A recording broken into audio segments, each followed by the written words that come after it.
Hello students, in the lesson the judgement seat of Vikramaditya. अभी तक आपको बताया जा चुका है कि विक्रमादित्य के महल और किले जो खंडर में बदल चुके थे वह अब चरागाह बन गया था और वहाँ पर गवाल बालक अपने पशुओं को चराने के लिए लाते थे। एक दिन बच्चों को वहाँ पर एक टीला दिखाई दिया तो उनमें से एक बच्चे ने सोचा कि ये जज की कुर्सी के समान दिखाई देता है, तो आज हम जज का खेल खेलेंगे। वह उस पर बैठ गया और उस पर बैठने के बाद उसके हाव चेंज हो गए, वो बहुत गंभीर हो गया और खेल खेल में जो बच्चे झगड़ा करके उसके सामने लाए तो उसने उनका सही निर्णय दिया। उस बच्चे की चर्चा आसपास के सभी इलाकों में फैल गई और वहाँ की कुछ महिला और पुरुष अपने झगड़े उसके सामने लाए तो उसने उनका सही निर्णय दिया। तो इस प्रकार ये बात जब वहाँ के राजा तक पहुंची तो वह समझ गया कि ज़रूर वह बच्चा विक्रमादित्य के न्याय वाले सिंहासन पर बैठा होगा, क्योंकि वहाँ पर विक्रमादित्य के महल और किले होते थे। तो ये बात सही पाई गई, क्योंकि राजा ने आदेश दिया कि उस जगह को खोद डाला जाए और वहाँ से न्याय वाला सिंहासन निकाला जाए। तो ऐसा ही हुआ।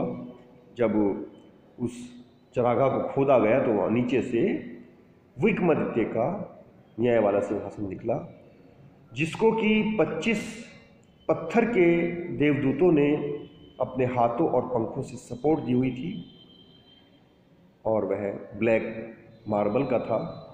तो उसको राजा के महल में लाया गया। राजा ने घोषणा की कि मैं पब्लिक के सामने इस सिंहासन पर बैठूंगा और मैं भी न्यायप्रिय राजा बनूंगा। उसने 3 दिन का समय दिया कि 3 दिन तक सभी लोग पूजा पाठ करें और व्रत रखें। 3 दिन के बाद मैं पब्लिकली इस सिंहासन पर विराजमान होऊंगा। उसके बाद क्या होता है अब आपको बताया जाएगा। चलिए नेक्स्ट पैराग्राफ पर चलते हैं। At last the great morning came, आखिरकार वे महान सुबह आ गई। And crowds assembled, crowds means भीड़, असेंबल्ड मीन्स होता है इकट्ठा होना। इकट्ठा हो गई। टू सी मीन्स देखने के लिए। द किंग राजा को टेक हिज सीट, अपनी सीट को लेते हुए अर्थात उस सिंहासन पर बैठते हुए देखने के लिए भीड़ इकट्ठा हो गई। Walking through the long haul, एक लंबे हॉल में से चलते हुए। केम मीन्स आए। जजेस यानी वहाँ के जो न्यायाधीश थे। एंड प्रीस्ट और पुजारी ऑफ द किंगडम, उस राज्य के, तो उस राज्य के जितने भी न्यायाधीश और पुजारी थे वो आए। फॉलोड बाई, उनके पीछे पीछे द किंग, राजा आ रहा था। Then as they reached the seat of judgement, और जैसा कि वे उस न्याय वाले सिंहासन तक पहुंचे, दे पार्टेड इनटू 2 रोज, उन्होंने 2 लाइनें बना ली। The king walk up in the middle, राजा बीच में से चल रहा था। बोर्ड हिज हेड, अपने सर को झुकाए हुए था। इन रेवरेंस, रेवरेंस का मतलब होता है सम्मान, तो सम्मान के साथ राजा ने अपने सर को झुकाया हुआ था।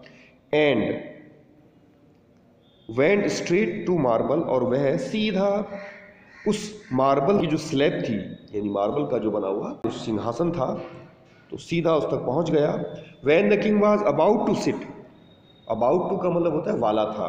तो जब राजा बैठने ही वाला था, जब कोई काम होने ही वाला होता है तो उसके लिए अबाउट टू का यूज किया जाता है। जबकि सिर्फ अबाउट का मीनिंग बारे में होता है, या लगभग 2 मीनिंग होते हैं, लगभग और बारे में, लेकिन अबाउट के साथ जब टू लग जाता है तो वाला था।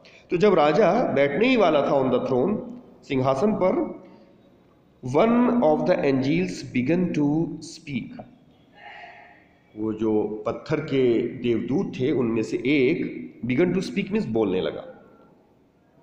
तो पत्थर का था वो, लेकिन फिर भी बोल पड़ा। क्या बोला? स्टॉप, रुकिए।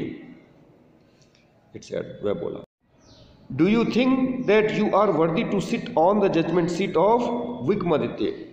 डू यू थिंक, क्या आप सोचते हो, दैट यू आर वर्दी, कि आप योग्य हो, टू सिट मीन्स बैठने के लिए, on the judgement seat of Vikramaditya, Vikramaditya के न्याय वाले सिंहासन पर। Have you never desire to rule over kingdoms, क्या आपने कभी इच्छा नहीं की है शासन करने की ओवर किंगडम्स, उन राज्यों पर that were not your on, जो आपके अपने नहीं थे। तो याद रखिए, पहले देवदूत ने उस राजा से पूछा कि क्या आपने उन राज्यों पर शासन करने की कभी इच्छा नहीं की है जो आपके अपने नहीं थे। फॉर ए वाइल, कुछ समय तक the king could not think of an answer, राजा कोई उत्तर नहीं सोच सका, अर्थात राजा के दिमाग में कोई इसका उत्तर नहीं आया। ही न्यू, वह जानता था, हिज लाइफ वाज अनजस्ट, कि उसका जो जीवन है वो अन्याय से भरा हुआ था, अर्थात उसने उन साम्राज्यों के ऊपर भी कब्जा किया था जो उसके अपने नहीं थे।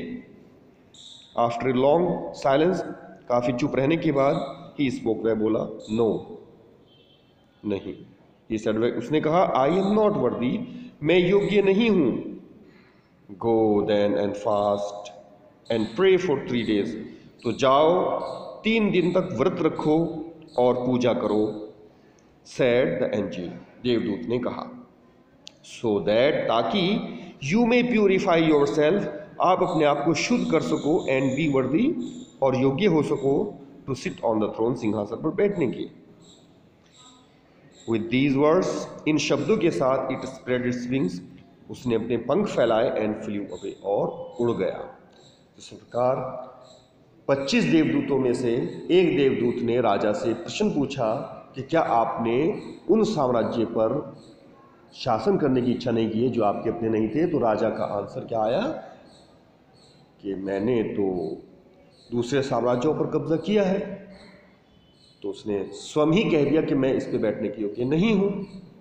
तो इस प्रकार उस देवदूत ने राजा को परामर्श दिया कि आप 3 दिन तक पूजा पाठ करें और व्रत रखें ताकि आप शुद्ध हो सकें और इस सिंहासन पर बैठ सकें। इस प्रकार अब राजा चला जाता है। बाकी हम कल इसको कंप्लीट करेंगे। That's all for today.